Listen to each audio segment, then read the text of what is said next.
Boa noite a todos. Hoje a gente vai começar nosso último dia de jornada, né? Então, a gente pede que vocês fiquem atentos, que vai aparecer uma palavrinha-chave, a última da jornada, né? E aí, depois, a gente vai colocar o forms para vocês, aqui do ladinho no chat, e aí vocês preencham com as palavrinhas-chave de todos os dias, tá? Vocês anotaram aí vocês preenchem certinho. E qualquer dúvida que vocês tiverem também durante a aula do professor, a gente vai disponibilizar um forms também para vocês fazerem as perguntas e depois no final a gente vai ler todas, tá bom? E é isso, professor, a gente está muito feliz de tê-lo aqui, é uma honra, a gente está muito feliz por você ter aceitado o nosso convite. E é isso, muito obrigada, pode começar a aula. Prazer é meu, muito obrigado pelo evento, fico muito honrado e agradecido, né, pelo convite. Quero parabenizá-los por um evento tão importante quanto esse. Meu nome é Weber Tobias, quero deixar bem claro, eu não sou radiologista, né? Minha formação, eu vou contar bem rápido, eu comecei na anestesiologia, a minha residência era de anestesiologia. Aí, assim que eu terminei a anestesiologia, sabe, eu vou contar bem rápido, resumido. Eu sou uma pessoa que brinco muito, então uso palavras muito simples, não preocupem com isso. Mas sabe quando você ia para uma atividade e você não tinha o menor tesão, desculpa a palavra, o menor interesse? Eu era assim, eu ia contrariado, chateado. Mas quando eu me via no departamento de medicina de emergência e terapia intensiva, para mim era um êxtase, entrava num prazer, nossa, eu falava, puta merda, isso aqui é o lugar que eu tenho que ficar, é o paraíso, é o meu sonho aqui no pronto-socorro e na terapia intensiva. Aí eu fiz medicina de emergência, terapia intensiva, e hoje eu trabalho só com medicina de emergência e terapia intensiva. Sou professor em algumas faculdades aqui em Goiás, 5 faculdades. Sou preceptor do internato e residência em medicina de emergência e terapia intensiva. E se você pergunta assim, muitas pessoas perguntam, mas por que você abandonou a anestesia e foi mexer com medicina de emergência e terapia intensiva? Vou dar uma dica para vocês antes de começar a aula. Sabe quando você vê uma pessoa e apaixona, as pernas tremem, dá sudorese, você fica taquidispneico, taquicárdico, pode casar, essa é a pessoa. Assim é a medicina é um casamento. Eu ia muito contrariado para a anestesiologia, e quando eu via o pronto-socorro, ou chegava no pronto-socorro, e na unidade de terapia intensiva, e via aqueles pacientes graves, não que eu gostava de ver as pessoas graves, eu tinha, desculpa a palavra, um orgasmo de alegria. Nossa, aquilo para mim. Então, assim, eu sou apaixonado por medicina de emergência e alunos. É a minha paixão é medicina de emergência e poder contribuir com o meu conhecimento, um pouco que eu sei com os alunos. Trabalho, então, num pronto-socorro em Goiânia, em vários, mas o principal no GOL, que é um hospital de referência de trauma, são quase 1.000 leitos, mais de 100 leitos de terapia intensiva, 3 pronto-socorros. Eu trabalho em pronto-socorro, lá no pronto-socorro, atendendo cardiologia, pronto-socorro de neuro, pronto-socorro de trauma, UTI de queimados, UTI de pós-operatório de cirurgia cardíaca e agora Covid. Então, vou tentar passar um pouco da minha experiência como médico de medicina de emergência e terapia intensiva sobre a importância dos exames de imagem no pronto-socorro, principalmente em vítimas de trauma, que é o foco principal da aula. Então, para encerrar e começar a aula, o recado que eu tenho para dizer para vocês, principalmente por se tratar de um público muito jovem, a maioria estão escolhendo as especialidades, não escolha a especialidade por status, por questão financeira. Escolha a sua especialidade, aquela que você tenha paixão, amor. Assim você irá dedicar, ter compromisso, estudar preocupação com seus pacientes, você será uma pessoa mais altruísta, mais resolutiva, e assim sou eu. Eu não vejo o momento de chegar no pronto-socorro e não vejo o tempo passar. Fico horas, horas, dias e dias lá, no maior prazer do mundo. Bom, então nós vamos. Eu tenho um Instagram, depois quem quiser me seguir vai ser um prazer. @prof_Weber, com W de Weber. Lá tem várias e várias aulas de ventilação mecânica, exames de imagem, várias. Vai ser um prazer ter vocês lá comigo, tá bom? Então, hoje nós vamos falar de imagem no trauma, como é útil a imagem na urgência e emergência. Então, nós temos vários cenários, né? Nós temos pronto-socorros, existem vários viés. No nosso pronto-socorro mesmo principal, nós temos um pronto-socorro de trauma, a imagem tem outra finalidade. Nós temos um pronto-socorro de cardiologia, os exames de imagem têm outra finalidade. Nós temos um pronto-socorro só de neuro, a veia isquêmica, a veia hemorrágico, os exames de imagem têm outra finalidade. Temos pronto-socorro só de clínica, os exames de imagem têm outras finalidades. Temos um pronto-socorro só de cardiologia, os exames de imagem também têm outra finalidade. Mas eu vou tentar resumir o básico que todo acadêmico, todo recém-formado tem que ter pelo menos uma noção sobre esses exames e a sua aplicabilidade. Primeira coisa que eu quero deixar bem claro antes de começar a falar sobre os exames de imagem. No trauma, os exames de imagem em qualquer pronto-socorro, seja de trauma ou não, eles são complementares. Eles exigem do aluno, eles exigem do profissional, do staff ou do médico especialista, um grande raciocínio clínico, uma boa anamnese, um bom exame físico, um bom raciocínio clínico, um bom conhecimento semiológico, uma boa propedêutica, para eu pensar em qual exame eu vou pedir, com a qual finalidade, pensando em ver o quê. E se aquele exame de imagem vai mudar a minha conduta. Nós jamais pedimos exames de imagem se ele não muda a minha conduta frente ao paciente no pronto-socorro. De forma alguma, seja no pronto-socorro, seja na enfermaria, seja na terapia intensiva, eu nunca solicito nenhum exame, não é só de imagem, se ele não vai mudar a conduta médica, principalmente os exames de imagem. Então, exames de imagem na urgência e na emergência. Vamos começar. Pode passar o próximo slide, por favor? Bom, quando nós falamos de vítimas de trauma, nós temos que lembrar que trauma é uma das principais causas de morbimortalidade no mundo, está entre as 3 principais, perdendo apenas para doenças cardiovasculares.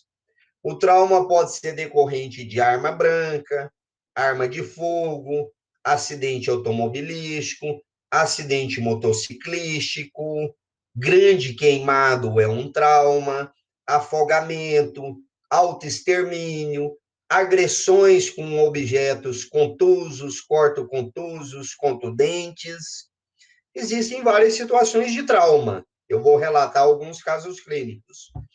E foi descrito há mais de um século, a partir de um acidente ocorrido no estado de Nebraska, nos Estados Unidos, um acidente aéreo com várias vítimas, onde alguns eram médicos, observaram que o atendimento clínico ou cirúrgico no pronto-socorro de trauma, de forma desorganizada ou sem ser sistematizado, aumentava a morbimortalidade dos pacientes.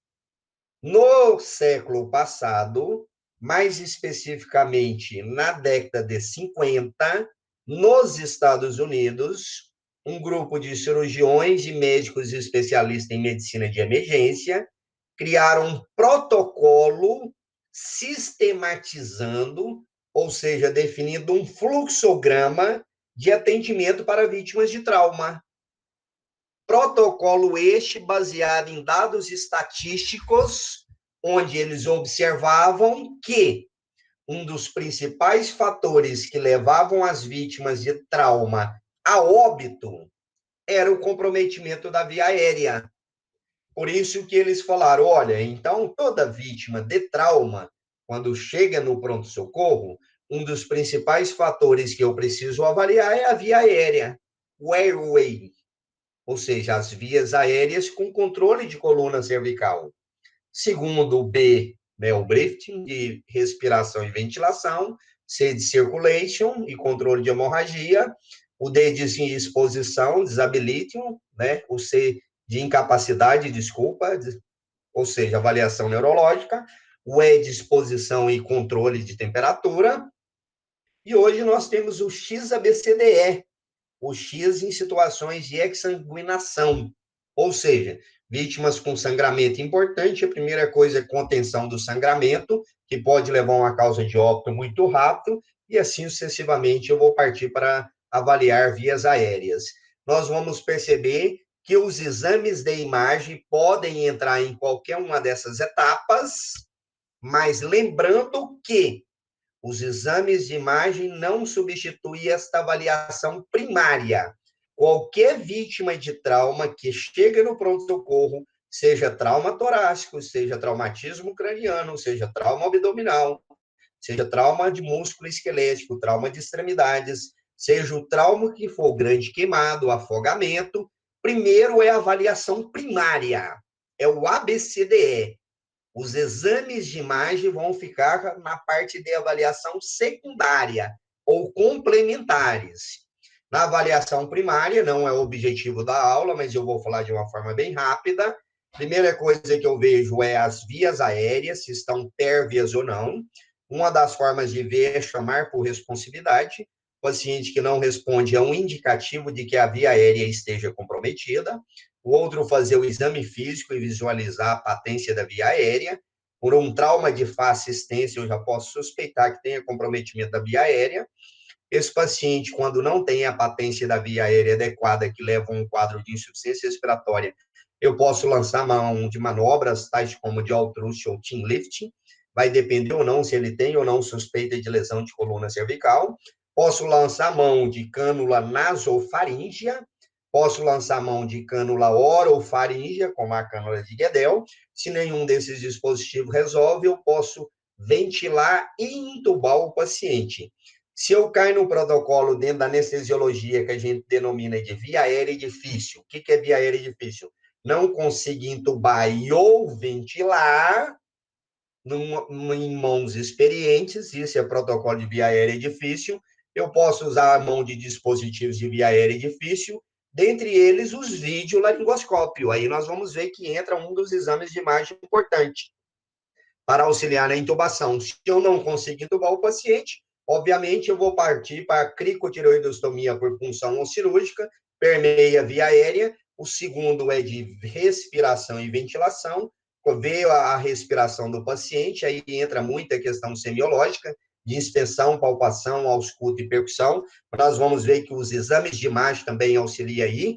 O que pode acontecer no B de vias aéreas e comprometer a vida do paciente e colocá-lo em risco muito rápido de evoluir para um quadro de óbito. Aquele paciente que tem um pneumotórax, principalmente hipertensivo, nós temos pneumotórax simples e hipertensivo, né? Pneumotórax aberto, mas o que mata mesmo é o hipertensivo. Semiologicamente, lembrando que não preciso de exame de imagem para fazer diagnóstico de pneumotórax.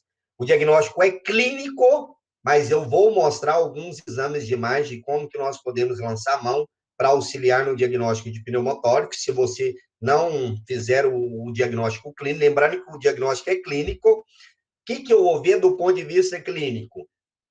Assimetria de expansibilidade torácica, o MV vai estar abolido de um lado ou bem diminuído, a percussão hipertimpânica, enfisema subcutâneo, desvio traqueal, dessaturação, turgência de jugular, hipotensão, quadro de choque obstrutivo, até que me prove contrário numa vítima de trauma torácico ou um politrauma, pneumotórax hipertensivo, punção no segundo ou agora no quinto espaço intercostal, tórax-centese de alívio, depois eu faço uma toraxostomia, que esses procedimentos nós vamos comentar depois. Outra questão que pode matar o paciente, o exame de imagem também pode auxiliar, é o hemotórax, mas o diagnóstico também pode ser suspeitado pela clínica, isso tudo no B, onde eu vou ver assimetria de expansibilidade, de saturação, só que daí eu tenho alguns achados diferentes. Não vou ter hipertimpanismo, e sim submaciez, não vou ter turgência de jugular e, pelo contrário, colabamento, eu não vou ter um quadro de choque obstrutivo e sim de choque hipovolêmico, o quadro é completamente diferente. E aí eu não faço toraxentese, sim toraxostomia. No B tem outras situações que pode levar ou poderão levar o indivíduo ao óbito, como tamponamento cardíaco, eu suspeito principalmente pela clínica, pela tríade de Beck, lesão na zona de Zidler, com a tríade de Beck, ou seja, hipotensão, abafamento de bolhas e turgência jugular. Obviamente que os exames de imagem nos auxiliam, vou mostrar algum para vocês. Tamponamento cardíaco por arma branca, arma de fogo ou um trauma torácico importante. Contusão miocárdica também é outro quadro grave que pode acontecer com o paciente. No B, eu visualizar isso aí. Contusão pulmonar, importante. Lesões de via aérea. No seu principal é choque hipovolêmico. O diagnóstico é clínico, mas alguns exames de imagem me ajudam a fazer o diagnóstico do possível foco de sangramento. Lembrando que o diagnóstico de choque ele é clínico. Choque nada mais é que um desequilíbrio entre a oferta e consumo de oxigênio, que cursa com uma série de sinais e sintomas, tais como pele fria, pegajosa, hipotensão, alteração de nível de consciência, né, como confusão, torpor, coma, até um quadro mais grave, parada cardiorrespiratória.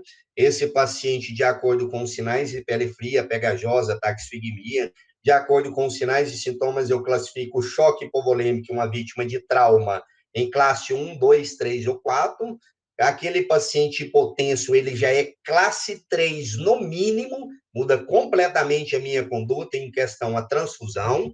Paciente que chega com politrauma, ou um trauma torácico, um trauma abdominal fechado, hipotenso, taquicárdico, tempo de enchimento capilar largado, diurese diminuída, pode, e se tiver estável, se ele tiver instável, hipotenso, cianótico, mal perfundido, aí entra muito bem o ultrassom point of care, que eu vou falar já já, o ultrassom no pronto-socorro, o famoso FAST.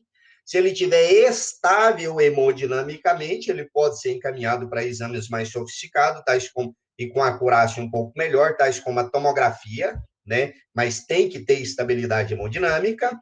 O D entra a avaliação neurológica, na maioria das vezes, nós utilizamos escalas clínicas, como a escala de coma de Glasgow, baseado na abertura ocular, resposta verbal, resposta motora, em que a pontuação mínima é 3, a máxima é 15, e hoje nós temos um outro dado importante, um score importante, denominado Pupil Score, que é um score em que, se eu tenho uma pupila dilatada, eu subtraio 1 ponto, cai para 2. Se eu tenho 2 pupilas dilatadas, subtrai 2 pontos, cai para 1. Obviamente, quanto menor a pontuação na escala de coma de Glasgow, pior o prognóstico do paciente. Posso avaliar as pupilas, se está isofotorreativa, se estão anisocóricas, se está médio-fixas, midriáticas, puntiformes.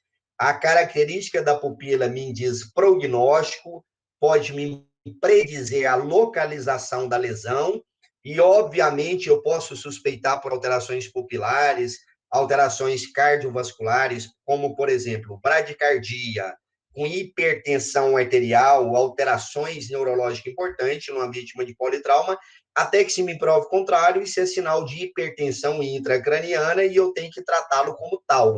Mas existem exames de imagem no pronto-socorro que me auxilia a fazer o diagnóstico de hipertensão intracraniana, dentre eles ultrassom de nervo óptico, eu vou comentar isso com vocês, mas por que eu estou comentando isso tudo? Porque a clínica é soberana. a clínica é soberana.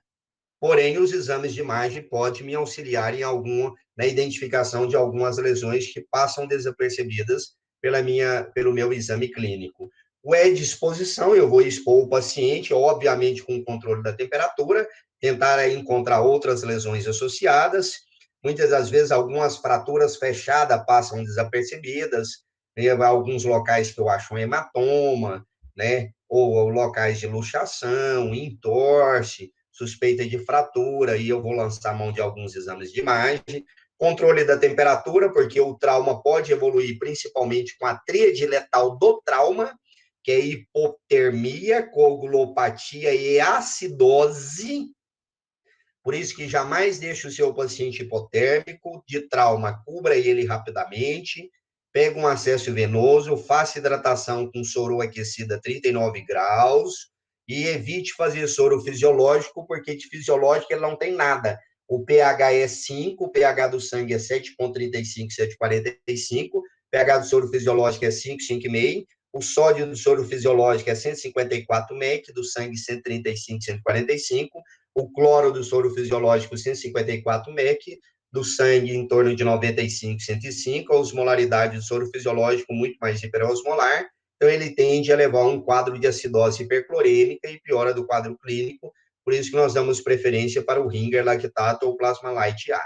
Então, essa é a parte clínica que eu quero comentar. Vamos para o próximo slide, por favor. Aí sim nós vamos começar os exames de imagem. Um dos exames de imagem que tem sobressaído bastante nas unidades de atendimento ou unidade de pronto-socorro, nos últimos anos tem saído vários e vários artigos falando deste exame de imagem, que nada mais é que ultrassom point of care. O que é isso? Ultrassonografia à beira do leito. Hoje, principalmente vocês que são muito novos, a maioria aqui, vai fazer 25 anos que eu comecei a trabalhar. Provavelmente grande parte de vocês ainda não tinha nascido, ou eram muito novinhos, né? Nunca que se falava em ultrassom, point of care, medicina de emergência, né? Muito menos em tomografia, né? Na maioria dos centros. Então, hoje vocês têm o privilégio e a obrigação de sair da faculdade sabendo um pouco de ultrassonografia. Você não precisa ser radiologista, não tem que ser. Eu não sou radiologista. E nem tem interesse em ser e nem substituir o radiologista. Mas eu preciso saber, conhecer, a utilizar algumas ferramentas de exame radiológico para me auxiliar no diagnóstico. Um deles é o ultrassom point of care. Ultrassom point of care, ou seja, ultrassom à beira do leito, tem várias finalidades. Eu vou comentar algumas. Uma delas é realizar o famoso FAST. Essa sigla FAST é uma sigla em inglês, em que o F de focado, o A de abdômen, o S de sonografia, e o T de trauma. Ultrassom focado em vítimas de trauma abdominal. Ou ultrassom abdominal focado em vítimas de trauma. Qual a finalidade de fazer-se um FAST? E a primeira coisa, como que eu faço esse FAST? De preferência com um probe convexo, o ultrassom ele emite ondas, esse aparelhinho, o probe do ultrassom é cheio de cristais piezoelétricos, que a gente chama, eles emitem ondas sonoras. A ultrassonografia surgiu principalmente, né, decorrente de guerras, medicina de guerra, né, submarinos e assim sucessivamente, emitia ondas sonoras, e aí começaram a aplicar isso nos seres humanos e observaram que essa reverberação dentro do líquido ou em alguns órgãos refletia em algumas formas de imagem. Então, eu pego um probe, vou pegar aqui o FAST. Então, o que é o FAST? Preste atenção. Essa imagem da minha esquerda aqui. A imagem da minha esquerda é o FAST. O FAST, eu pego um probe convexo e avalio 4 focos apenas. A minha esquerda, ABCD. Apenas esses 4 pontos. Qual a finalidade do meu FAST e quando ele é indicado? Ele é indicado em vítimas de trauma abdominal fechado ou politrauma, que chega no pronto-socorro com sinais de instabilidade, principalmente, ou com sinais de choque, como nós já comentamos. Pô, o cara chegou chocado, politrauma, TCE grave. TCE não dá hipotensão. Traumatismo raquimedular pode dar, mas TCE não. É sangramento em algum lugar.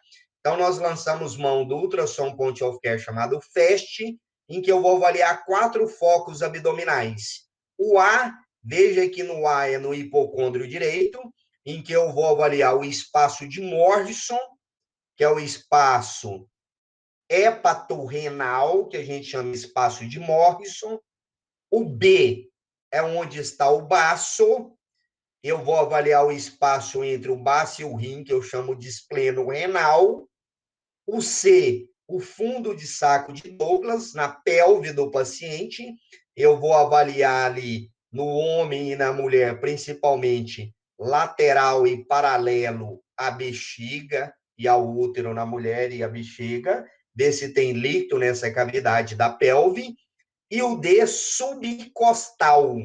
E aqui eu vou fazer uma janela cardíaca, que me permite fazer alguns diagnósticos FAST. Qual a finalidade do FAST? Para resumir em uma frase para ficar fácil. Então, o FAST é baseado em 4 focos.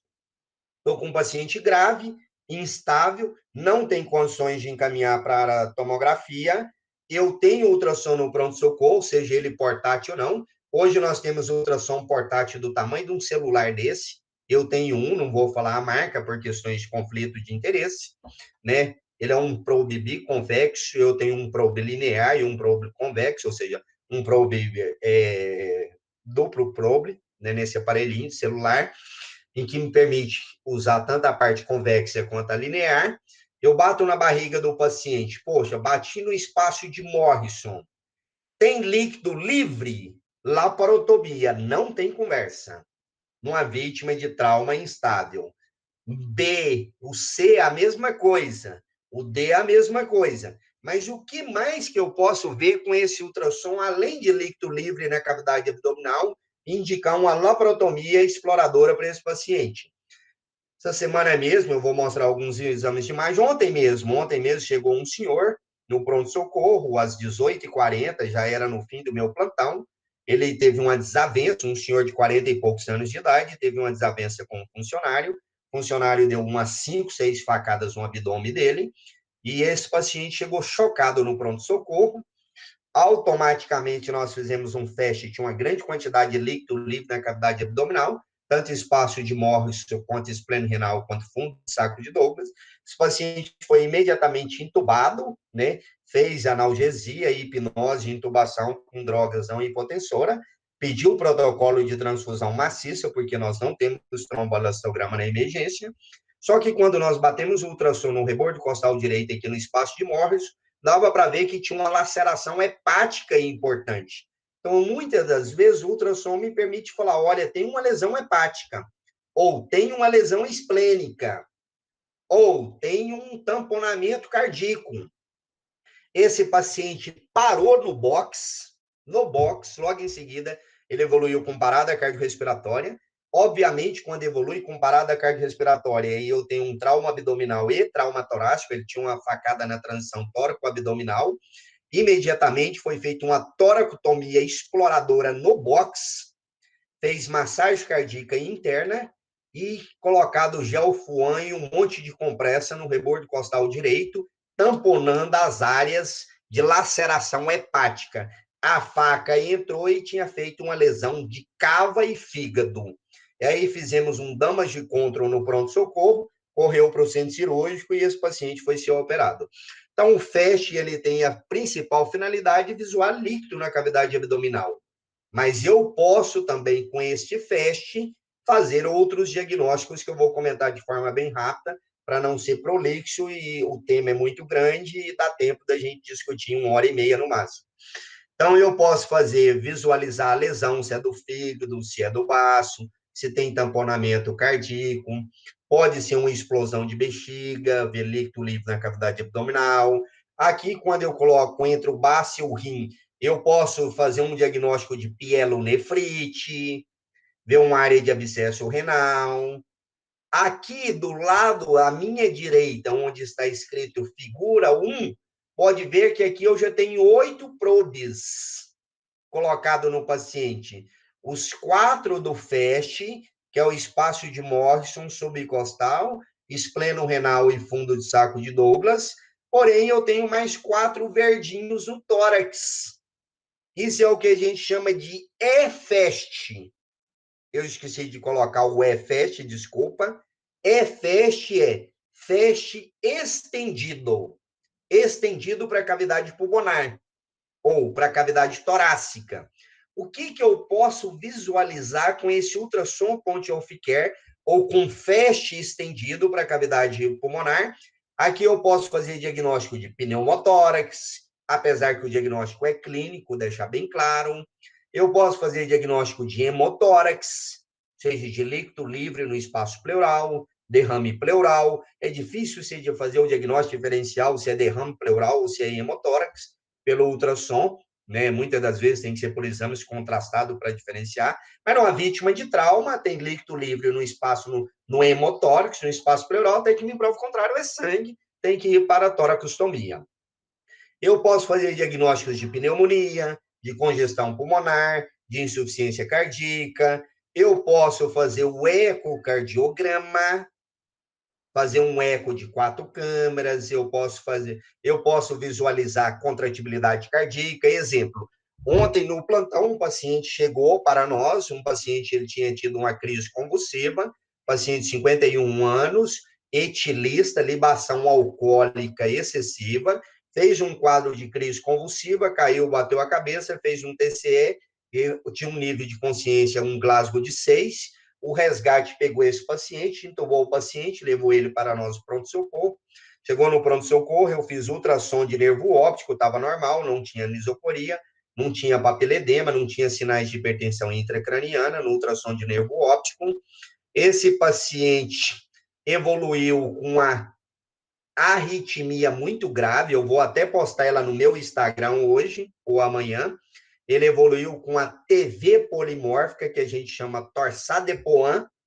A principal causa de Torsades-de-Pointes é hipomagnesemia e depois síndrome do QT longo. Esse paciente, eu fiz 2 ampolas de sulfato de magnésio nele, fiz uma dose até muito grande, a gente faz 2 gramas, depois mais 2 gramas, ele foi refratário, foi cardiovertido, saiu da parada cardiorrespiratória, logo em seguida ele entrou em fibrilação ventricular, foi 17 minutos de fibrilação ventricular, saiu ao final de 17 minutos, com ritmo, com bastante extrasístole, saiu os eletrólitos, tinha cálcio iônico baixo, magnésio baixo ainda, potássio muito baixo, fizemos correção de distúrbio eletrolítico, e aí pegamos o ultrassom point of care e fizemos um eco do coração. O ventrículo esquerdo e o VD tinham uma hipocinesia importante, com fração de ejeção de 34. O músculo estava extremamente atordoado, ele não contraía assim, ele ficava assim, ó. Então, o eco também me permite, no FAST estendido, me permite fazer um ecocardiograma, ver sinais de hipocinesia, acinesia, isquemia miocárdica, alterações valvulares, como ruptura, ou prolapso, ou estenose de válvula mitral, aórtica, tricúspide, ver fração de ejeção, avaliar débito cardíaco. O ultrassom também, o FAST à beira do leito, pode ser utilizado para avaliar a colapsidade da veia cava. Nós vamos ver isso aí. Pode passar outra imagem, por favor. Esse é um vídeo, pode deixar o vídeo correr, eu vou comentando com vocês. Este é um paciente jovem que chegou para nós no pronto-socorro. Se vocês perceberem aqui, tem a hora, ó, 4 horas e 37 minutos. Esse jovem chegou no pronto-socorro, vítima de uma colisão moto-anteparo fixo, um politrauma grave, foi entubado na cena pela equipe do resgate, encaminhado para o pronto-socorro. Quando ele chega no pronto-socorro para nós com um quadro de choque importante, hipotenso, extremidades frias, pegajosa, palidez cutânea, tempo de enchimento capilar alargado.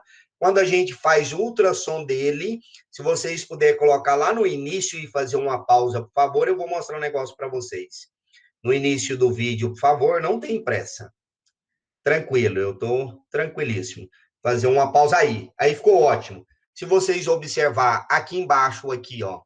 Aqui eu tenho o rim, isso aqui é a cápsula renal, e aqui o lobo hepático, aqui fígado.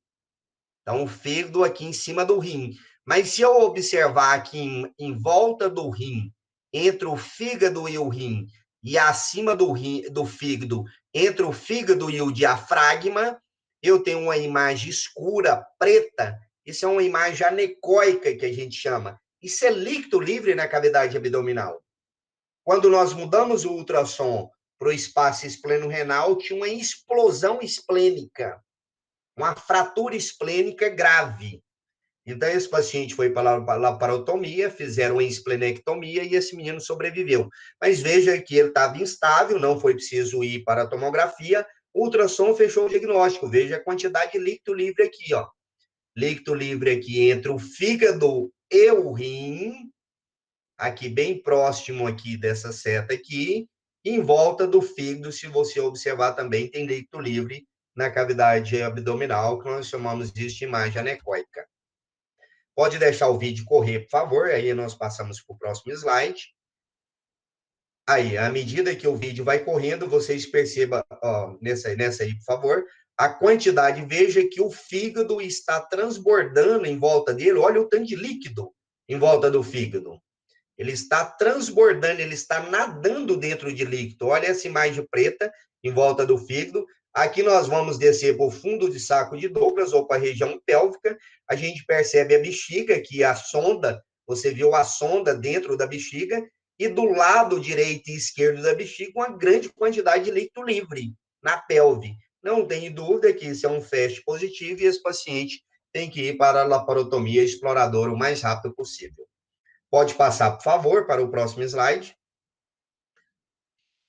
Outro exame que nós lançamos, eu vou voltar a falar de FASTs depois, não preocupe. Outro exame que nós lançamos mão bastante no pronto-socorro ou nos pronto-socorros da vida é a famosa tomografia de crânio. Só que essa tomografia de crânio eu tenho que ter bastante cuidado.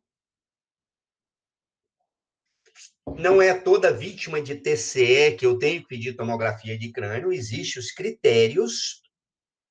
Em traumatismo crânioencefálico, se a vítima tem Glasgow 15, a cinemática do trauma foi baixa, eu preciso conhecer de cinética do trauma, não teve, ou seja, não foi capotamento, não teve vítimas no local, não teve óbito, não tem ninguém grave. O paciente caiu de casa, caiu de um tamborete, bateu a cabeça, mas chega a Glasgow 15, sem perda de consciência. Esse paciente, uma cinética do trauma pequena, não envolveu óbitos no local, ele não chega alcoolizado, não chega sobre efeito da analgesia, e eu não tenho necessidade de pedir tomografia. Mas algumas situações eu tenho que pedir tomografia. Olha só, esse caso dessa imagem é muito interessante. Se você observar a calota craniana, você vai ver que isso é um jovem. Esse jovem tem 32 anos. Há pouco tempo ele chegou para mim no pronto-socorro. A história é que ele estava indo trabalhar, caiu da bicicleta, bateu a cabeça, ficou tonto, foi embora para casa. Teve várias escoriações, foi no CAIS, aqui a gente chama de CAIS e de UPA, não sei como é denominado em São Paulo, é uma unidade de pronto atendimento, esse paciente foi atendido e liberado para casa. Né? E ele tinha um hematoma subgaleal, estava consciente, Glasgow 15, só que chegou em casa e ele apresentou um rebaixamento do nível de consciência. Aí a mãe correu com ele para o nosso pronto-socorro, esse paciente chegou com um rebaixamento de nível de consciência importante, com pupilas anisocóricas, ultrassom de nervo óptico aumentado, dava 0,6, 0,7, se eu não me engano, ultrassom de nervo óptico, papiledema, bradicárdico e hipertenso, todos os sinais de hipertensão intracraniana. Imediatamente entubei esse paciente, passamos um acesso central, cateterizamos uma sonda vesical rápido nesse paciente, colocamos em ventilação mecânica protetora, comentava hipotência, eu fiz solução salina hipertônica, 0,5 ml por quilo de NaCl a 20% para esse menino, né, por sinais de hipertensão intracraniana. Corremos de tomografama e vimos essas imagens de alterações. Se eu observar nessa imagem da minha direita aqui, eu observo aqui que fora da calota craniana eu tenho um hematoma subgaleal, e se eu observar entre o osso e o cérebro, eu tenho uma coleção, uma imagem hiperdensa, isso é sangue. Só que esse sangue, ele formou um formato biconvexo. Formato biconvexo é hematoma epidural ou extradural. Qualquer uma das denominações estão corretas, mas pela clínica do paciente a gente já suspeitava, porque teve intervalo lúcido. O hematoma que cursa com intervalo lúcido é o hematoma extradural. Ele é um hematoma biconvexo, ele é um hematoma entre a calota craniana e dura mater, e ele é um hematoma em que a maioria dos sangramentos é sangramento da artéria meníngea, e a maioria dos hematomas e que dá sangramento na região meníngea é frontotemporal, nesse local anatomicamente onde emerge a artéria meníngea. Ela rompe, e aí ele vai sangrando, ele cursa com intervalo lúcido e depois ele afunda. Esse paciente foi para o centro cirúrgico, foi feito um acrânio, né, drenagem do hematoma, 72 horas estubado, 5 dias foi de alta para casa sem nenhuma sequela. Então, aqui um exame de imagem que nos auxiliou no diagnóstico e na determinação da conduta, se era cirúrgica ou não cirúrgica. Então, lembrando que é uma tomografia sem contraste, mas eu não posso pegar um menino desse e correr para a tomografia. A primeira coisa é o ABCDE. ABCDE é HGT. Proteger a via aérea, ventilar o paciente, ver a circulação, acesso venoso, hidratação desse paciente, avaliar o Glasgow, expor, ver lesões secundárias. Depois eu encaminho para a tomografia, TC de crânio sem contraste, visualizado um hematoma extradural com indicação cirúrgica nesse caso, que veja que ele tem um desvio importante, um efeito de massa importante. Próxima imagem, por favor. Eu falo muito, senão vai acabar não dando tempo. Aqui nós temos uma tomografia à esquerda e outra à direita. Vamos começar pela tomografia à esquerda. Esse caso aqui era um idoso, o idoso tinha caído, batido a cabeça, era um senhor de quase 70 anos de idade. Eu não coloquei os casos clínicos, porque ficava muito extenso aí. Um idoso de quase 70 anos de idade. Ele tinha uma história de queda da própria altura dentro de casa, várias quedas, porque ele era etilista, e uma queda há 20 e poucos dias, e há 20 e poucos dias atrás ele teve essa queda, e só levaram ele ao pronto-socorro somente agora com 23, 24 dias, porque ele começou com déficit focal importante, confusão mental, levaram para o pronto-socorro, déficit focal no pronto-socorro até que me prove o contrário, pode ser um quadro de AVE, mas como ele tinha história de quedas de repetição, aí pensamos, poxa, deve ser um hematoma subdural crônico. Quando a gente olha essa imagem, quando eu vejo essa imagem hipodensa aqui na minha esquerda, isso aqui é sangue coagulado, então esse é o hematoma crônico, a essa imagem hiperdensa abaixo dele é a parte agudizada. Então, esse aqui é um hematoma crônico agudizado. A gente percebe que não tem sulcos no parênquima cerebral, isso é indicativo de um edema cerebral difuso e um desvio de linha média importante. Veja que aqui à minha direita eu tenho o ventrículo lateral, à minha esquerda eu não consigo ver o ventrículo lateral. Então, a tomografia foi importante na definição de conduta cirúrgica. Essa tomografia, nesse caso, definiu uma conduta importante. Fechamos o diagnóstico de hematoma subdural crônico agudizado e a conduta foi cirúrgica por ter um edema cerebral, uma hipertensão intracraniana importante com desvio de linha média. À minha direita, nós percebemos aqui um outro caso importante. Esse paciente, eu lembro muito bem desse paciente, hipertenso, diabético, obeso, com a história de refratariedade ao tratamento de hipertensão arterial, não aderia de forma adequada ao tratamento de antipertensivos, evoluiu com um quadro de crise convulsiva e foi encaminhado para o pronto-socorro. Chega ao pronto-socorro, vários episódios de crise convulsiva, foi feito diazepam 2 vezes, refratário, e dentalização refratário. Esse paciente foi sedado e entubado para proteção de via aérea, colocado em ventilação mecânica. Esse paciente tinha déficit focal importante, apesar de estar convulsionando, ficava difícil avaliar déficit focal, ou se era um estado pós-ictal mesmo, mas pela história clínica, ele chegou com 260 por 150 milímetros de mercúrio de nível expressórico, já suspeitávamos que poderia ser um AVC. A tomografia, relembrando novamente, é sem contraste. Depois que estabilizamos, fizemos o ABCDE mais HGT, fizemos a tomografia, veja que tem uma hemorragia intraparenquimatosa importante, com inundação ventricular. Essas hemorragias intraparenquimatosas, os AVEs, a maioria, 85% deles são AVEs isquêmico,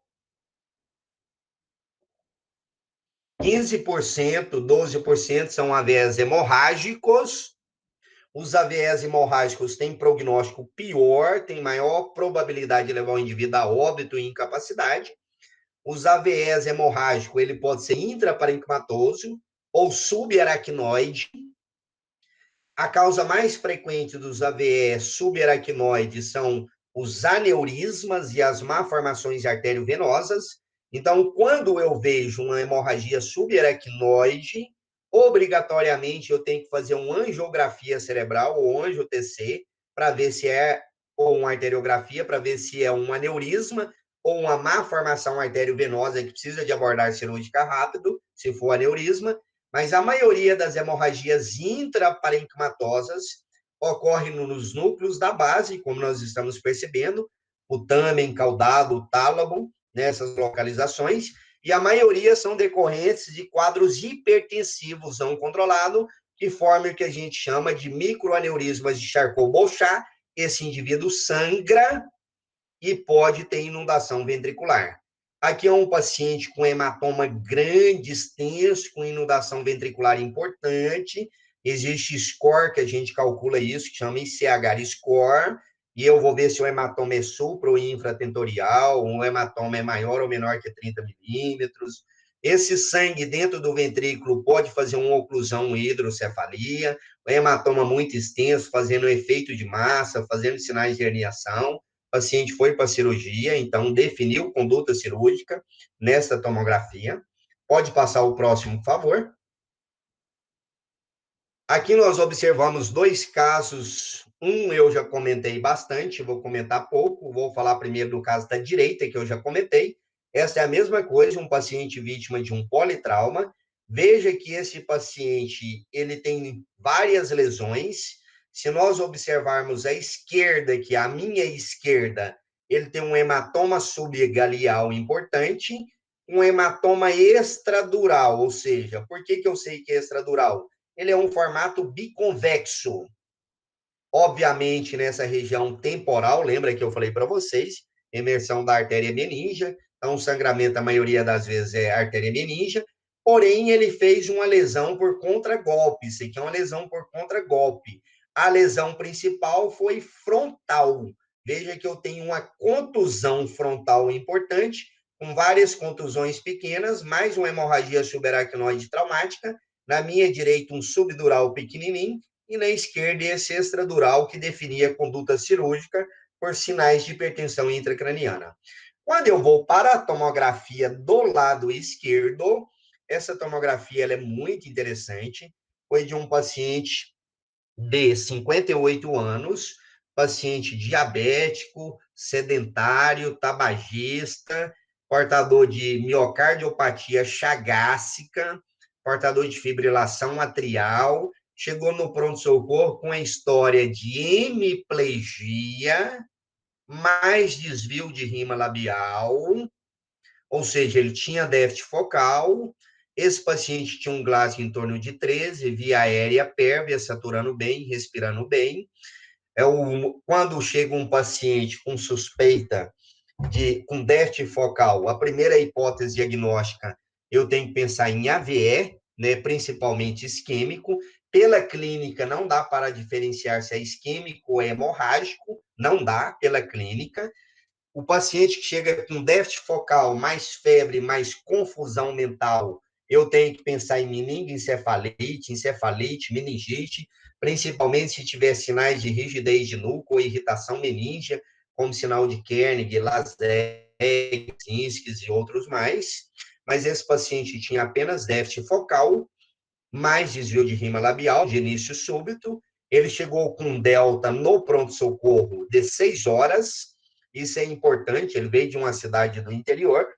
Quando chega um paciente que tem uma suspeita, a tomografia, suspeita de AVC, a tomografia tem que ser feita em, no máximo, 30 minutos. Alguém tem que ter visto essa tomografia, porque o AVC mais frequente é o isquêmico.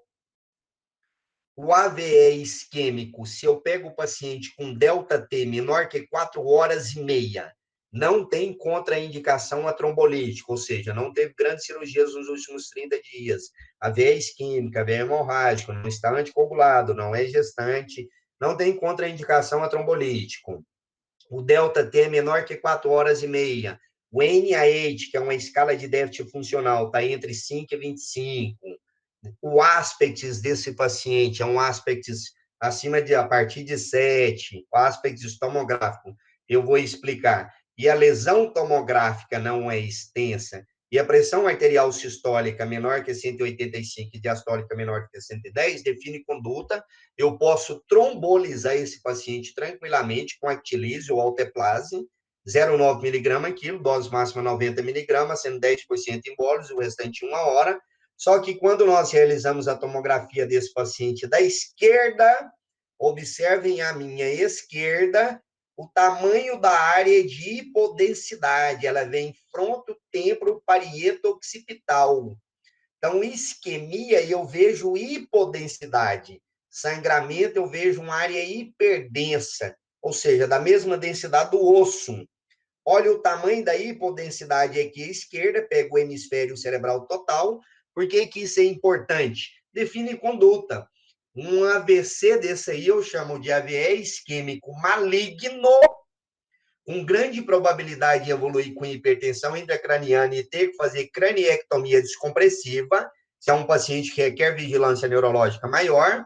Eu sei que o comprometimento é da artéria cerebral média, pela extensão e pelas áreas de irrigação, e mesmo que esse paciente tivesse com delta de 1 hora, sem contraindicação a trombolítico, níveis pressóricos bom, NaH bom, com essa tomografia e essa extensão da lesão, tomografia com lesão isquêmica, com comprometimento maior que 1/3 do hemisfério cerebral, contraindica totalmente a realização de trombolítico no pronto-socorro no paciente com AVE isquêmico pelo risco de transformação hemorrágica. Próximo slide, por favor. Aqui nós observamos uma tomografia, duas tomografias interessantes, eu já comentei, vou ser breve com elas. A tomografia da esquerda, numa vítima de politrauma, é um jovem vítima de capotamento. Esse jovem foi encontrado na cena do trauma com rebaixamento de nível de consciência importante, foi entubado, conduzido ao pronto-socorro, chegou no pronto-socorro com sinais de hipertensão intracraniana importante, bradicárdico, hipertenso, foi tomado conduta imediatamente com medidas de hipertensão intracraniana, permeado via aérea, feito o B, o C, o D, o E direitinho para o prazo de exposição, tomografado o paciente. Quando tomografa o paciente, veja esse hematoma subdural extenso à minha esquerda aqui. Um hematoma subdural com apagamento de sulcos, você não consegue ver o ventrículo desse lado do hematoma e um desvio de linha média importante. Isso é conduta cirúrgica. Do meu lado direito já é a mesma história, hipertensão, evolui com rebaixamento de nível de consciência, déficit focal, com hemorragia intraparenquimatosa, que veja que em volta do sangramento eu já tenho um halo de isquemia importante, né? Já tem efeito de isquemia. Então, isso é um sangramento, a grande maioria amiloidose, a hipertensão arterial, que leva a microaneurisma de Charcot-Bouchard, e a segunda causa, doença amiloide, amiloidose. Pode passar o slide, por favor. Esse eu vou passar bem rápido, isso é um hematoma extradural, pelo formato biconvexo, mais um hematoma subgaleal, um desvio de linha média importante, veja apagamentos difusos de sulcos desse paciente, não consigo ver os ventrículos laterais aqui, esse paciente também conduta cirúrgica. Próximo, por favor. Aqui já é outras tomografia em outras situações, que eu vou comentar com vocês de uma forma bem rápida. Esta primeira tomografia do meu lado direito aqui, à direita, a primeira tomografia aqui, onde eu vejo uma área hipodensa, com a lesão ovalada, com realce contrastado. Esse jovem chegou no pronto-socorro com quadro de cefaleia, febre, sinais de irritação meníngea. Esse paciente foi imediatamente isolado. Esse paciente, ele tinha um nível de consciência até razoável, um Glasgow em torno de 12. Estava estável hemodinamicamente. Esse paciente foi para uma tomografia simples, essa não é a primeira toma, é a segunda. Foi visto essa lesão, porém a tomografia simples não dava para saber se a lesão era um abscesso ou não era abscesso. Houve a necessidade de contrastar. Quando chega um paciente com suspeita de meningite no pronto-socorro, encefalite, meningoencefalite, jamais eu posso fazer punção licórica sem ver se tem sinais de hipertensão intracraniana, de forma alguma. A tomografia mandatória antes da punção licórica. Foi feita a tomografia, não tinha sinais de irritação meníngea, porém, não tinha sinais de hipertensão intracraniana, desculpa. Porém, quando visto a tomografia, tinha essa imagem ovalada, que parecia uma área de abscesso importante. Foi feito o contraste, isso aqui é uma tomografia contrastada, por isso que vocês veem essas áreas hiperdensas, não é sangue, são locais onde tem circulação sanguínea, contrastou pelo contraste, pela irrigação, mas quando chegou nessa zona aqui, eu vejo uma área de hipodensidade importante, isquemia, e uma lesão ovalada. Esse paciente não tinha sinais de hipertensão intracraniana, foi coletado o líquor veio um líquor sugestivo de meningite bacteriana, né, um líquor cheio de neutrófilos, um pH muito ruim, uma hipoglicorraquia, uma celularidade muito aumentada, assumimos como meningite, depois saiu o resultado, era pneumococo, assumimos como meningite bacteriana com formação de abscesso cerebral. Então, a tomografia, veja o quanto que ela foi importante, que ela definiu conduta. Porque se eu tenho só uma meningite, eu dar cefalosporina dose alta mais corticoide, cobre bem essa meningite. Mas se eu tenho uma meningite com abscesso, eu já tenho que cobrir anaeróbio. Obrigatoriamente, a gente vai entrar com metronidazol ou outra droga parecida. Então, foi mandatório que a tomografia foi importante não só para a coleta de líquor, mas para a definição de conduta terapêutica também. Esse é um outro paciente, eu coloquei essa tomografia aqui, porque ela é muito interessante. A mesma história de sempre, déficit focal, com rebaixamento de nível de consciência importante, desvio de rima labial, déficit tinha 40 e poucos minutos, porém, quando nós tomografamos, olha a extensão do AVE isquêmico, muito grande o AVE isquêmico. Então, contraindicação absoluta à trombólise, isso é um AVE maligno. Esse paciente foi para craniectomia descompressiva. E aqui nós vemos um AVC hemorrágico à minha esquerda, o primeiro slide da esquerda, veja sangue, imagem hiperdensa dentro dos ventrículos. Eu não vejo hemorragia intraparenquimatose. Isso aqui é uma hemorragia subaracnoide. As hemorragias subaracnoides, obrigatoriamente, eu tenho que investigar ou aneurisma ou má formação arteriovenosa. Se eu encontro uma tomografia de crânio simples assim, com sangramento subaracnoide, a hora que eu estou na tomografia e já vejo o exame, eu já peço, antes de tirar o paciente da tomografia, para fazer uma angio-TC, que é o exame mais fácil, mais disponível e mais rápido, mas poderia ser arteriografia e outros mais, porém é mais invasivo. Faz a angio-TC para ver se não é aneurisma ou se não é malformação arteriovenosa. Se for um aneurisma, vai definir conduta, a neurocirurgia o mais rápido possível, vai clipar ou embolizar esse aneurisma, e tomograficamente nós classificamos isso aqui de acordo com os achados tomográficos, uma escala tomográfica denominada escala de Fisher, em que eu vou classificar o paciente como Fisher 1, Fisher 2, Fisher 3, Fisher 4, né, e assim sucessivamente, de acordo com a quantidade de sangue. Não tem sangue, tem sangue menor que 1 milímetro, Fisher 1, Fisher 2 maior que 1 milímetro, Fisher 3 já tem inundação ventricular, e assim sucessivamente. De acordo com os sinais clínicos, classificação de Hunt e Hess. Esse paciente era um Fisher 3, Hunt e Hess 3. Um prognóstico até bom, era um aneurisma roto, foi para a angiotomografia, descobriu o aneurisma e ele foi operado. Pode passar para o próximo, por favor. Esse aqui é um AVCH com um monte de imagens que a gente chama de spot singings. Ou seja, esses sangramentos, né? E são marcadores de prognóstico, foi retirado dessa página de radiologia do meu amigo, né? É um amigo que é radiologista e professor comigo, o Eirhades. Então, esses spot sinks são marcadores de má prognóstico em AVC hemorrágico.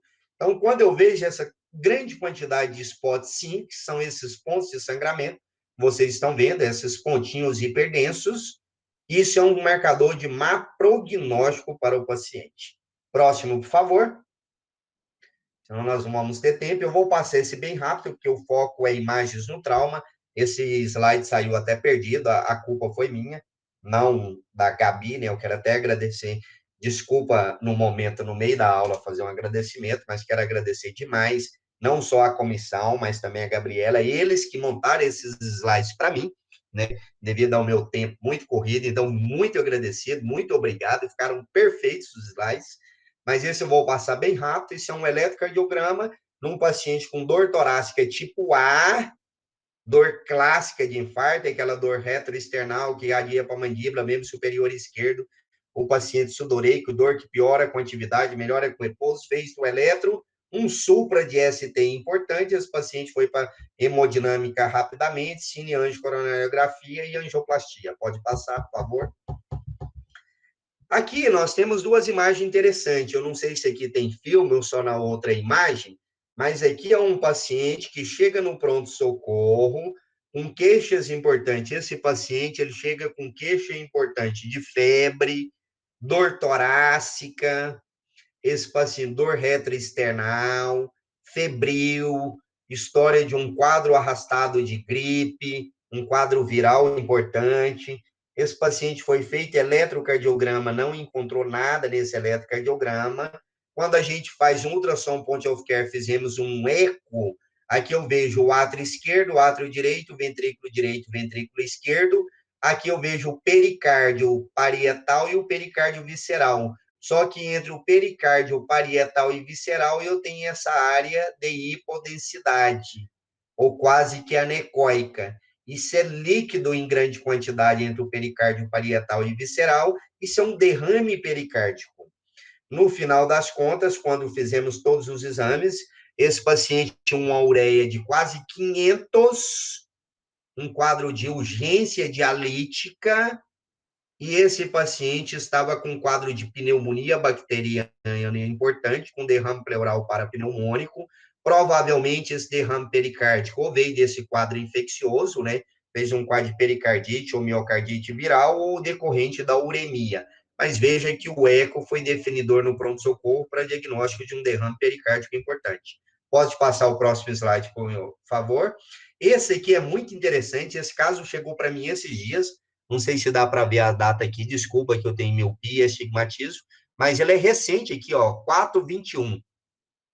Mês 4/21, foi esse mês de abril agora. Ah, aqui tem a data, ó, dia 4/4. Muito bem, muito obrigado. 4/4/2021, vou contar a história. Esse paciente clássico de livro, clássico.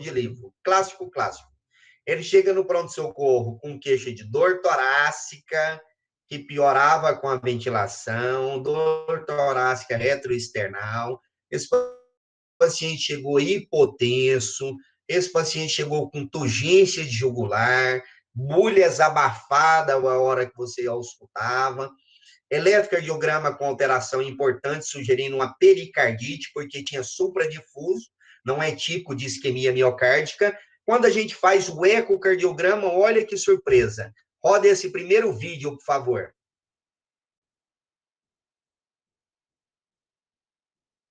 Já está no fim, ele vai voltar no início agora. Isso, pode pôr ele para rodar, por favor. Aqui nós vemos o átrio direito, ventrículo direito, o átrio esquerdo, ventrículo esquerdo, mas entre a pleura parietal e visceral, veja a quantidade de líquidos ou de coleção, de imagem anecoica. Veja que dentro da cavidade cardíaca, pode deixar o vídeo parado, por favor. Se a gente observar, dentro da cavidade cardíaca, tudo que eu vejo preto é uma imagem anecoica, isso é sangue.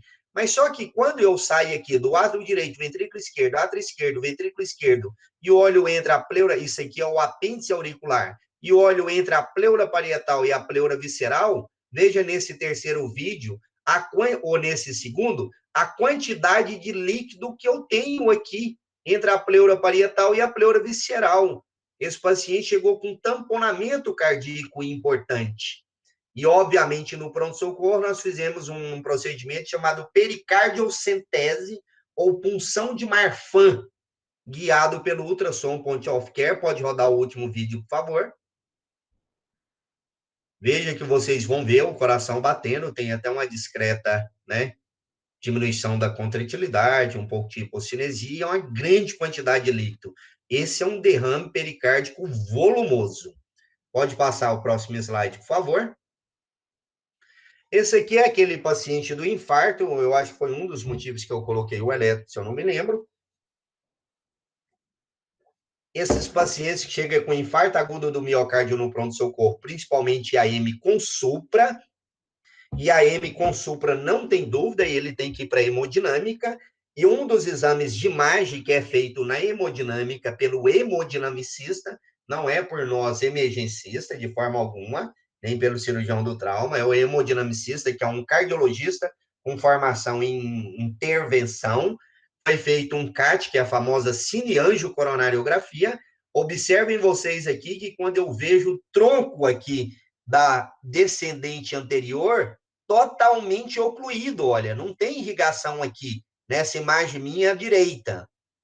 Quando eu olho nessa imagem do canto superior à direita aqui, quando eu vejo aqui depois, ele passou uma corda na imagem inferior, aqui dentro eu tenho um stent, esse stent foi insuflado, desobstruiu a coronária direita, ou desculpa, a descendente anterior, coronária esquerda, vejo o fluxo para o coração nessa imagem inferior, o tanto que mudou completamente.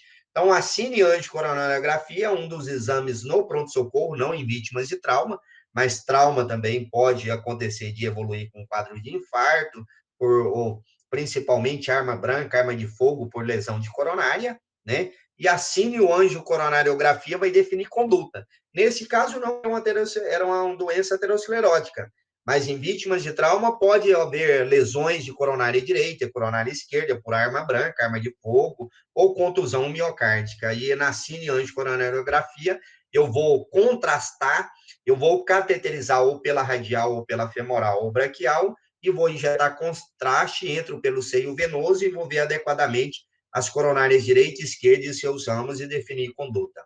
Próximo exame, por favor. Esse aqui eu vou falar bem rápido. Esse é um paciente que chegou no pronto-socorro pós-Covid, com um quadro de 10, 15 dias após o Covid, com sinais importantes de oclusão arterial aguda. Esse paciente, quando foi para arteriografia, veja que importante.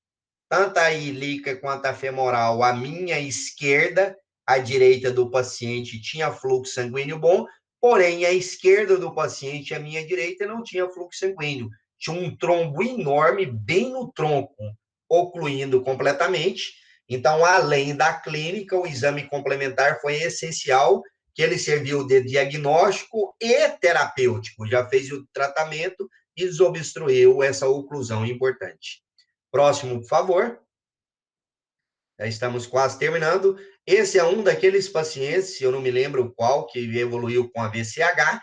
Aí nós fizemos uma angiotomografia Todas as vezes que eu tenho um AVCH subaracnoide, eu tenho que fazer anjo para ver se é MAVE ou aneurisma. Vejo o tamanho desse aneurisma. O aneurisma foi embolizado e esse paciente saiu bem. Então, esse exame de imagem define conduta importante. Próximo, por favor. Esse aqui é uma vítima de trauma, isso é raríssimo de ver. Nos politraumas em geral, a literatura traz que apenas 2 a 3% tem lesões importantes ou trauma raquimedular, mesmo em politrauma com cinemática importante. Mas esse paciente, eu lembro até hoje, era uma vítima de capotamento, com 2 óbitos no local. O resgate tinha 5 pessoas dentro do carro. Duas delas estavam sem cinto de segurança. Esse jovem foi ejetado para fora do carro. Então, aí você já tem uma história importante, a hora que chega para o seu pronto-socorro. Você sabe que é uma cinética do trauma extremamente grande, capotamento com óbitos nos locais. Você já sabe que a energia envolvida no trauma é muito grande, tem possibilidade de vários tipos de lesão. Esse paciente, obviamente, foi abordado na cena, colocado colar cervical, prancha rígida, toda a abordagem do ABCDE. Quando ele chega para nós no pronto-socorro, esse paciente tinha um choque importante refratário, não tinha leito livre nem na cavidade torácica, nem cavidade abdominal. A causa do choque dele era um traumatismo raquimedular. Olha a altura dessa lesão. Se eu pegar aqui, eu vou pegar Ax, Atlas, 1, 2, 3, 4, C5. A nível de C5, C6, a lesão do cara quase partiu a medula, um traumatismo raquimedular importante, que define conduta cirúrgica. Isso existe uma classificação para essas lesões medulares, Frankel A, B, C, D, X, né? Uma classificação aí que vai definir conduta pela equipe de coluna. Então, mais uma vez, mostrando que todo o politrauma que eu tenho suspeita de lesão de clavícula, ou suspeito de lesão de coluna cervical, quem que eu suspeito de lesão de coluna cervical e em quem que eu tenho que colocar colar cervical? Existem 2 protocolos, a gente chama de protocolos Nexus e o Canadian. Todo paciente que cinemática do trauma de alto impacto tem colar cervical, rebaixamento de nível de consciência tem que colocar colar cervical, acima de 60 anos tem que colocar colar cervical em vítimas de politrauma, pacientes com nível de consciência muito abaixo de 15 também tem colar cervical, trauma acima da clavícula tem que colocar colar cervical, apesar de que apenas 3% dos pacientes vão ter lesões importante em coluna cervical como essa. Esse paciente foi feita uma abordagem, a abordagem foi feita via posterior, foi feito artrodese de coluna, retificada, mas mesmo assim, esse paciente ficou tetraplégico. Próximo slide, por favor. Esse aqui eu vou falar bem rápido, isso aqui é um paciente grande queimado, eu me lembro exatamente, eu faço vários plantões na UTI de queimado, esse paciente pegou fogo na casa dele, a família dele ficou presa dentro da casa, e ele tentou fazer resgate dos filhos, infelizmente 2 pessoas foram a óbitos, e esse paciente chegou muito grave no pronto-socorro, com todos os sinais de lesão inalatória importante, estridor laríngeo, rouquidão, escarro carbonáceo, lembra que queimadura é um trauma, eu abordo como ABCDE, imediatamente, como percebemos lesões, sinais de lesão inalatória, intubamos esse paciente, além de intubar, o primeiro exame de imagem que eu já faço no pronto-socorro é uma broncoscopia. Veja à minha esquerda a quantidade de fuligem dentro da árvore ou da via aérea desse paciente. Todas essas imagens pretas são fuligem. Pode soltar o vídeo, por favor. Veja esse vídeo, veja que era um paciente, até o nome, desculpe, eu até esqueci de apagar o nome, 35 anos, mas a hora que eu desço com o broncoscópio, a quantidade de fuligem na via aérea é assustador. Aí o broncoscópio serve para fazer o diagnóstico e tratamento, porque daí eu já vou lavar a via aérea para tentar tirar essa fuligem, porque vai diminuir o risco de pneumonia inalatória, vai diminuir o risco de desenvolver de pulmão de SARA ou síndrome de desconforto respiratório agudo. Então, a broncoscopia é diagnóstica e terapêutica. Pode passar o próximo slide, por favor. Esse aqui é um paciente, não é trauma, mas é um paciente que vai chegar muito para vocês no pronto-socorro. Um paciente com hemorragia digestiva alta, ele chega com hematêmese, pode chegar com quadro de choque ou não. Hemorragia digestiva alta pode ser de origem varicosa ou não varicosa. Esse paciente, se eu olhar as imagens à esquerda, eu vou perceber que ele tinha um sangramento importante, né? Existe uma classificação dessas úlceras, a hemorragia digestiva alta não era varicosa, era ulcerativa.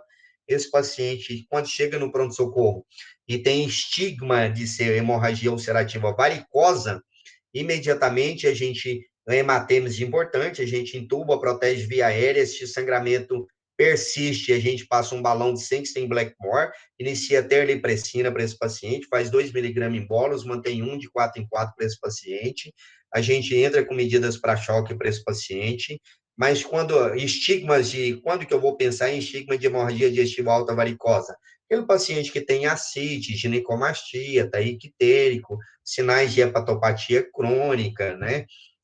Circulação colateral, telangiectasia. Esse paciente não tinha nada disso, mas tinha uma história de uso crônico e abusivo de anti-inflamatório não esteroidal, foi encontrada a úlcera, foi abordado no pronto-socorro via endoscópica, e no pronto-socorro pegou o argônio e fez cauterização da úlcera. Veja aqui, à minha direita, na porção inferior, você vê a úlcera totalmente cauterizada, parou o sangramento. Esse paciente não precisou ir para a cirurgia e ele sobreviveu muito bem, graças a Deus. Próxima imagem, por favor. Vou passar mais rápido.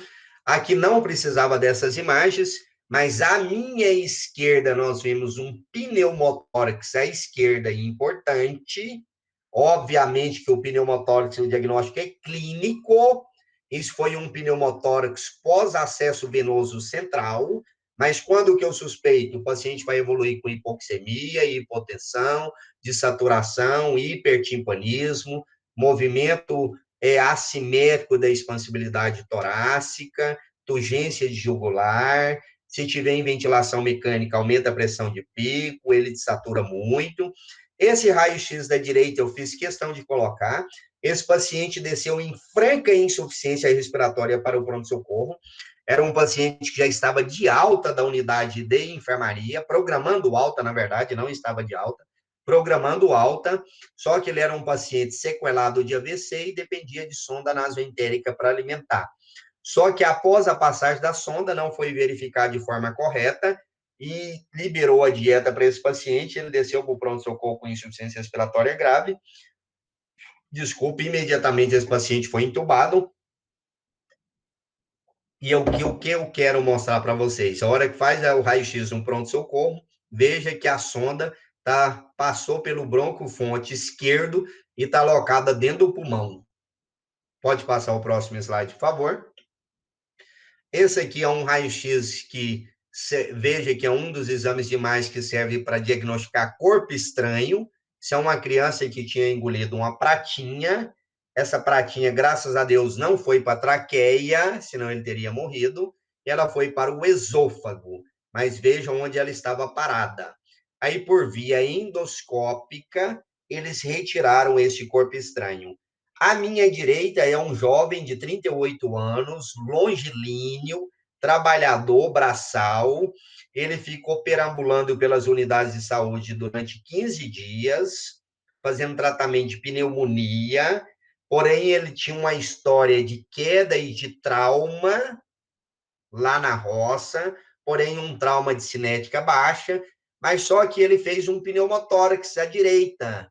E esse pneumotórax foi evoluindo, evoluindo. Essa área hiperdensa aqui é o pulmão. O resto, tudo preto, é o pneumotórax. Então, ele chegou com um quadro de insuficiência respiratória aguda grave. Rapidamente, esse paciente não estava instável hemodinamicamente. No box, nós temos raio-x acoplado. Foi feito o raio-x, né? Não precisava nem fazer, mas fizemos o raio-x, está aí o tamanho do pneumotórax, e, obviamente, foi drenado e esse menino evoluiu de forma satisfatória. Próximo, por favor. Estamos encerrando. Aqui, na minha esquerda, se vocês observarem, entraram com a sonda nasentérica. Aqui não dá para mim acompanhar com o mouse, mas se puder acompanhar, essa imagem hiperdensa no pulmão direito aqui, ó. No pulmão direito, a imagem hiperdensa. A minha esquerda, desculpa. A minha esquerda Aí a imagem aqui é da sonda, ó, descendo, lá na base do pulmão, desse pulmão que você está mesmo. Isso, a sonda. Veja que a sonda entrou pelo pulmão direito e perfurou a pleura. E fez um pneumotórax constatado na tomografia do lado à minha direita. Então, isso é raríssimo. A sonda foi um trauma, né? Um pneumotórax traumático pós-sonda nasentérica. E aqui à minha direita eu tenho um pneumotórax muito grande, né? Que é essa área aqui não hiperdensa, essa é a imagem parecendo uma anecoica, que dentro do pulmão, e CA entre o espaço da pleura visceral e parietal. Próxima imagem, por favor. Nós já estamos encerrando. Vou ser bem breve. Esse é um paciente que chegou no pronto-socorro com um quadro de dor torácica importante, hipoxemia importante, um quadro de hemoptise, um quadro de síncope. E esse paciente tinha uma história interessante. Ele falou, doutor, olha, eu fiz uma viagem recente agora, viagem muito longa, ele tinha chegado, eu acho que do Japão, e hoje eu desmaiei lá em casa. Teve um desmaio e logo em seguida um escarro com sangue, um quadro de hemoptise. Ele chega no pronto-socorro com hipoxemia importante. Nós colocamos oxigênio nesse paciente. Imediatamente realizamos um eletrocardiograma, não achamos nada de interessante no eletro, apenas um ataque cardíaco sinusal. Eu poderia achar vários outros, né? Vários outros achados no eletro, como um bloqueio de ramo direito, padrão S1QT33. Na tomografia de tórax, eu poderia ver sinais de Westermarck, olha, sinais de corcova de Hampton, todos sinais de isquemia pulmonar, dilatação da artéria pulmonar, que eu chamo sinal de Pala. Esse paciente, ele tinha um score de Wells ou um score de Geneva alto ou intermediário para alto. Aí foi, quando é baixo, eu peço tímero D negativo, ele tem alto valor preditivo negativo, quando o score é baixo. Quando vem positivo, ele não serve para nada, então nós já pedimos angiotomo de cara. Aqui, se eu observar, eu tenho artéria pulmonar esquerda e artéria pulmonar direita. Veja que na minha direita aqui, nesse exame de imagem da direita, se puderem colocar o mouse nessa área hiperdensa, por favor. Essa área hiperdensa é o sangue, mais para cima um pouquinho, na área branca, aí é o sangue, e abaixo teria que seguir o contraste, tudo teria que ser branco, mas veja que abaixo fica escuro, onde está a bolinha verde. Aí é um trombo dentro da artéria pulmonar, esse é o famoso TEP, tromboembolismo pulmonar. Que se tiver com sinais de instabilidade, eu tenho que trombolizar o paciente. Se não tiver com sinais de instabilidade, apenas anticoagulação plena. Próximo slide, por favor. Esse pode soltar esse vídeo. Esse é um paciente que evoluiu com sinais de COVID, febre, mialgia, desconforto respiratório, de saturação. Esse paciente foi internado, né? Vocês vão ver o vídeo desde o início, eu vou esperar voltar no início. Aí, veja, esse aí ele estava com 5 dias de sintomas. Volta lá, por favor, no início. O paciente estava com 5 dias de sintomas, aí, desde o início. 5 dias de sintomas. Esse paciente, pode soltar o vídeo. Paciente foi internado, usando oxigênio em máscara. Vocês vão ver o que aconteceu com ele em 72 horas. Em 72 horas, esse paciente foi para tumbo orotraqueal, 96 horas, óbito. Ele tinha mais ou menos uns 30% de lesões esparsas periféricas, veja que são lesões em vidro fosco, periférico. Em 72 horas, olha o que aconteceu com a tomografia desse menino. Mais de 90% de comprometimento pulmonar, apenas um baby lung. Isso é importante porque isso define conduta. Obviamente, eu vou ter que entubar o paciente. Se a relação PF, a gasometria é muito ruim, eu vou ter que pronar o paciente. Prognóstico pior desse paciente, né? A gente já vê até sinais característicos de hepatização. Próximo exame, por favor. Estamos acabando, isso são vítimas de trauma. Obviamente, raio-x é o mais solicitado em vítimas de trauma músculo-esquelético. E aqui nós observamos, esse paciente ele tinha uma fratura exposta, né? Aqui nós observamos uma fratura de rádio e une importante. As fraturas expostas, a abordagem tem que ser imediata. Existe uma classificação para ela, chamada Gustilo-Anderson. De acordo com a classificação de Gustilo-Anderson, nós vamos definir conduta de antibiótico terapia ou não. Mas lembrando que as fraturas ou suspeita de fratura, o exame padrão ouro é raio-x para os pacientes. Próximo, por favor. Aí está meu Instagram, @prof_Weber. Vai ser um prazer, lá tem várias e várias aulas, aulas de ventilação mecânica, intubação, aulas de choque, vários casos clínicos lá. Tem meu e-mail, tem um outro Emergência Web, que é um Instagram em que eu participo de um grupo de estudo de medicina de emergência do Brasil, onde eu faço aulas quinzenais. Nós somos mais de 1.000 alunos no Brasil todo. Nós fazemos encontro, tem departamento de revista, de ensino e pesquisa, de marketing, publicidade, tradução de artigos. Vai ser um prazer, quem tiver interesse pode me mandar um direct lá no Instagram, eu respondo todo mundo, né? Adoro interagir com os alunos e vai ser uma honra ter vocês lá na minha página. Se puderem seguir, vou ficar extremamente satisfeito. Quero aqui deixar meus agradecimentos para a comissão organizadora. Foi um prazer enorme. Eu aprendi muito também com essa aula para vocês. Espero ter contribuído com vocês em algo. Estou à disposição. Se tiver alguma pergunta. Bom, boa noite, gente. Eu sou o Gabriel da T6. A professora sua aula foi muito elogiada, a gente agradece muito, a gente gostou bastante. Eu que agradeço, obrigado.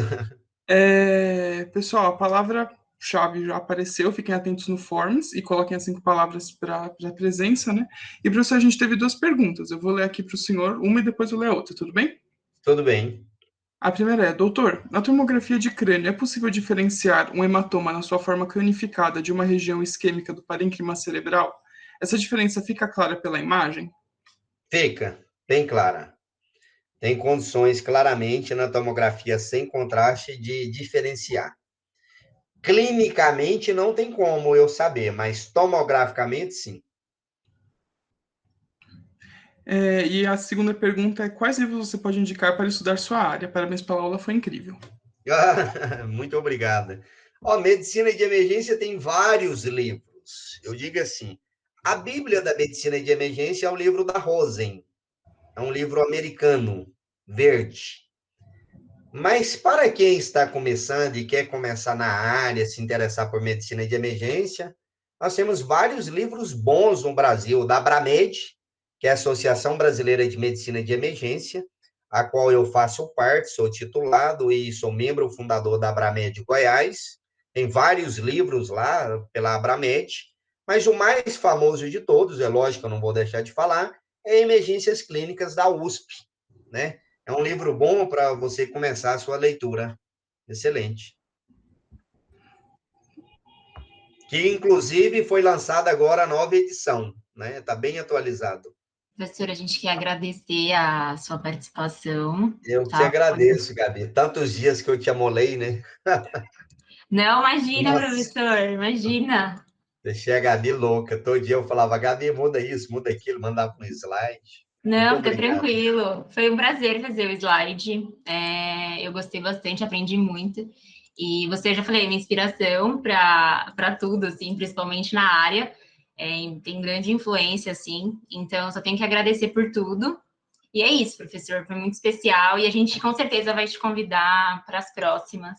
A gente está muito feliz. Obrigado. Estou à disposição. Adoro alunos. O dia que vierem a Goiânia ou quiserem vir passar uma temporada comigo no pronto-socorro, podem vir, né? Serão bem-vindos. Eu sou uma pessoa extremamente simples, mas, ao mesmo tempo, muito enjoado no pronto-socorro, porque, assim, eu tenho um maior tesão na emergência. Então, eu não aceito, assim, o descaso com o doente. Existe uma frase que não é minha, mas eu gosto muito dessa frase. Eu vou contar 2 coisas bem rápidas. O paciente não é só um paciente, se vocês já viram ou ouviram essa frase.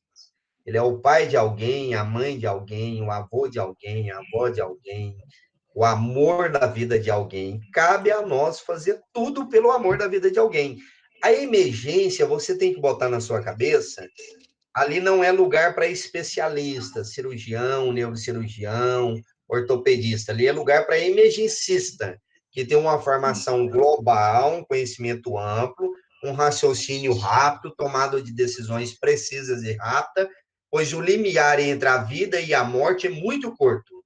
Nós estamos percebendo hoje com a pandemia que a falta de capacitação tem aumentado muito o índice de mortalidade. Isso também vem acontecendo em vítimas de trauma. Então, se capacitem, estudem, porque vocês estão lidando com vidas, são questões muito preciosas. Eu, para encerrar, eu fui acometido pelo Covid, tive 95% de comprometimento pulmonar, fui entubado, fiquei vários dias em UTI. Então, eu não era assim, uma pessoa muito religiosa, tive vários encontros com Deus, né? Na verdade, eu não era nada religioso, não acreditava muito, mas me via dentro de um caixão, dentro de um buraco, gritava pelos meus filhos, minha esposa, e vinha um homem, pegava no meu braço e falava: eu vou caminhar com você até o fim. Chegava perto de uma porta, tinha uma porta interessante, a porta da vida, difícil de passar, e essa pessoa sempre me auxiliando a passar nessa porta. E sempre eu não acreditava muito bem em Deus, mas não tenho dúvida que isso era Deus. Né? Alguns passarinhos me ajudavam, não tenho dúvida que isso era anjo, né? E olha que eu não tenho religião nenhuma. Depois disso, mudei muito a minha concepção. Eu ia parar de trabalhar, mas eu lembro muito de Deus conversar comigo. Muitas pessoas precisam de você, os alunos precisam de você. Você vai voltar, você tem uma missão. Eu lembro claramente, eu tenho esse depoimento no Instagram.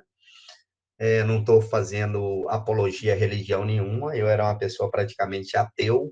Hoje eu tenho uma visão completamente diferente no pronto-socorro e a minha conduta com os pacientes. Então, assim, a minha questão espiritual mudou muito. O médico tem que, primeiro, acreditar em Deus. Se ele acreditar em Deus, se ele for uma boa pessoa, ter um bom relacionamento, já é mais de meio caminho andado para ser um bom médico. E para ser um bom médico, o único requisito que ele precisa, além desses, é gostar do que faz. Não é gostar, é ser doente, apaixonado pela profissão. Independente se vai te dar status ou não, você tem que ser apaixonado. Senão, isso é igual casamento e namoro. Não vai para frente. Não vai dar certo. Ai, professor, Um fiquei abraço, massa. fiquem com Deus. Muito obrigado, viu? Obrigada. Nossa, professor, fiquei emocionada aqui com o seu relato e perguntar aqui onde que está a aula. Ele coloca muita aula no Instagram e tem o relato e quem quiser conversar com ele é maravilhoso e só esse relato emocionou todo mundo, professor. Obrigada mais uma Lá vez. no meu Instagram tem várias aulas lá. Vocês seguirem lá, vão ver. Tem várias, tem um relato, tem tudo lá. Obrigada, professor. Um abraço, fiquem com Deus, gente. Beijo, Beijo. tchau. Obrigado pelo evento. Tchau. Obrigada.